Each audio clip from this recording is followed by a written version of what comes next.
မြန်မာနိုင်ငံအတွင်းကလုပ်ငန်းရှင်ကြီးများနဲ့အတူကျွန်တော် challenge လေးတစ်ခုလုပ်ချင်ပါတယ်။ငါပါကျွန်တော်ကတော့ OMA Marketing ရဲ့ founder လင်းထဖြစ်ပါတယ်။ကျွန်တော်တို့ OMA ရဲ့ client တွေထဲမှာဆိုရင်အများဆုံးကမြန်မာနိုင်ငံအတွင်းကစိန်ဆိုင်ရွှေဆိုင်ကြီးတွေ real estate တွေနဲ့နာမည်ကြီး brand တွေပါဝင်တာဖြစ်ပြီးတော့မြန်မာနိုင်ငံအတွင်းမှာတည်းမဟုတ်ပဲ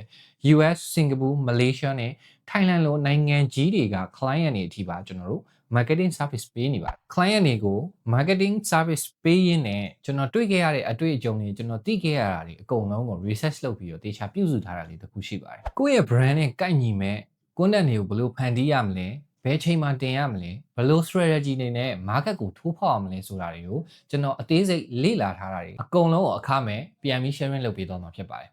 ဒါပေမဲ့လုပ်ငန်းရှင်တွေဘက်ကကျွန်တော်နဲ့ challenge လေးတစ်ခုတော့ပါဝင်ဖို့အတွက်ကျွန်တော်တောင်းဆိုခြင်းနဲ့အဲ့ဒါကဘယ်လိုမျိုးလဲဆိုတော့ကျွန်တော်ရဲ့ဒီ OMA page ကနေပြီးတော့ကျွန်တော် idea တစ်နေ့ကိုတစ်မျိုးစီ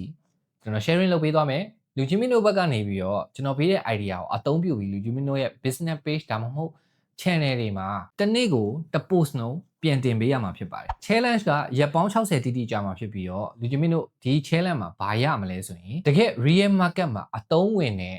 idea အမျိုး60ကိုရရှိမှာဖြစ်ပြီးရက်ပေါင်း60ပြည့်တဲ့အချိန်ကျရင်လည်းလူကြီးမင်းတို့ရဲ့လုပ်ငန်း business page ကတခုခုပြောင်းလဲတိုးတက်သွားတာကိုမြင်ရမှာဖြစ်ပါတယ်အဲ့တော့အခုကြည့်နေတဲ့လုပ်ငန်းရှင်ကြီးများအနေနဲ့ဒီ challenge မှာပါဝင်မယ်ဆိုရင် comment မှာ challenge လို့မှန်သွားပြီးတော့ကျွန်တော်အကောင့်လေးကိုလည်း follow လုပ်ထားပေးပါအောင်ခင်ဗျာကျွန်တော်နောက်နေ့တွေမှာ idea တစ်မျိုးစီတင်သွားပေးပါမယ်အားလုံးကျေးဇူးတင်ပါတယ်ကျွန်တော်လင်းထပ်ပါ